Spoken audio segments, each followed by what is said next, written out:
साथियों, आज हम बात करेंगे आंखों के बारे में। यानी शुगर और शुगर वालों को आंखों के बारे में कितना सेंसिटिव रहना चाहिए या कितनी ध्यान रखनी चाहिए। तो शुगर के जो पेशेंट है, जैसे लगभग 5 साल हो गए, 10 साल हो गए, 12 हो गए, 15 हो गए, 20 साल हो गए, तो अगर किसी के जैसे पुरानी शुगर है तो उनको बहुत सी जो जटिलताएं हैं इनका सामना करना पड़ेगा।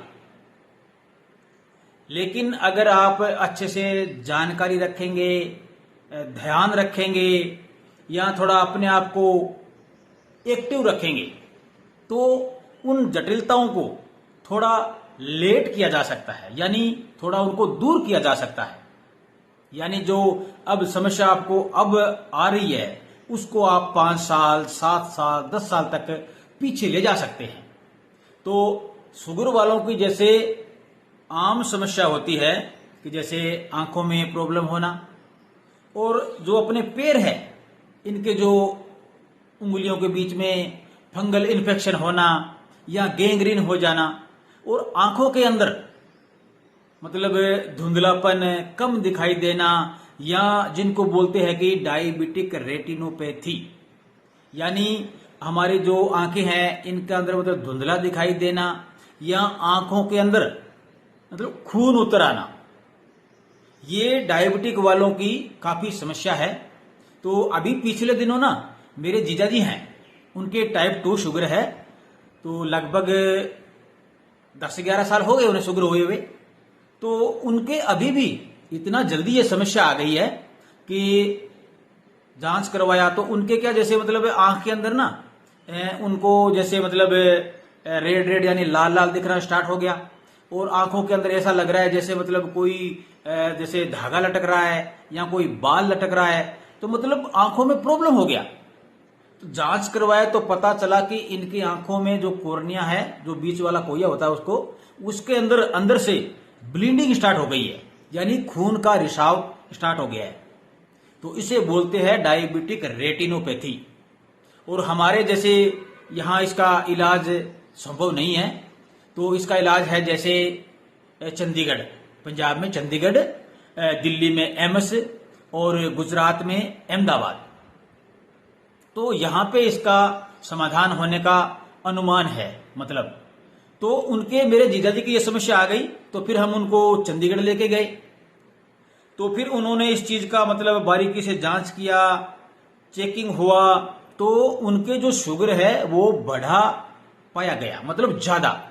जो HbA1c होता है, जो मतलब लगभग 7 से कम होना चाहिए, वो मेरे जीजाजी का लगभग 11 के आसपास था। 11 के आसपास होने का मतलब है कि जो उनकी शुगर है वो लगभग समथिंग एनी टाइम 250 से 300 के आसपास रही है। और अगर शुगर इतने लंबे समय से 4 महीने, 5 महीने, 6 महीने अगर 250 या 300 से ऊपर रहेगी ना, तो आपके पैरों में भी प्रॉब्लम हो सकता है, आंखों में भी हो सकता है। और ऐसा ही वाकया मेरे जीजाजी के साथ में हुआ है। तो अभी भी उनका एम्स से जैसे चंडीगढ़ से उनका इलाज चल रहा है। अभी कुछ मतलब रिलीफ मिला है उन्हें। हमने तो तुरंत उस समस्या को भांप लिया और तुरंत हम चंडीगढ़ चले गए। तो ये काफी समस्याएं है आंखों की, शुगर वालों को हो सकती है। तो हर 6 महीने के बाद में आप अपनी आंखों की जांच है वो चाहे बीकानेर करवा सकते हैं, या मतलब हनुमानगढ़ कोई है तो वहां करवा सकते हैं, या आप चंडीगढ़ करवा सकते हैं, दिल्ली करवा सकते हैं। तो आंखों का ध्यान विशेष तौर से रखना होगा। कल को अगर हमारे इंजेक्शन लगने स्टार्ट हो गए या शुगर कंट्रोल नहीं हुआ, टाइप 2 भी इंजेक्शन लगेंगे, तो हम इंजेक्शन कितना लगाना है, कितना यूनिट लगाना है, कौन सा इंजेक्शन कहां लगाना है, अगर आंखों से हमें दिखाई नहीं देगा तो हम कैसे दवाइयां लेंगे, कैसे इंजेक्शन लगाएंगे, कैसे सामने वालों को देखेंगे, क्या करेंगे। आंखें हैं तो जहान है। तो इसलिए मेरा कहने का मतलब ये है कि अपने आंखों का सार संभाल कीजिए। सुबह उठे, आंखों में जैसे पानी के छापके या छींटे लगाएं, और कोई भी रेता है, झाड़ू है, पूस है, तो आप उसको बचाए रखिए आंखों को।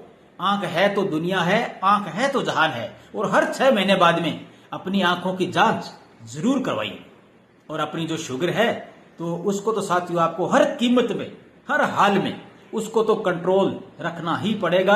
अगर आगे का भविष्य आपको सुधारना है या लंबा जीवन जीना है, उसके लिए शुगर कंट्रोल करना बहुत ही आवश्यक है।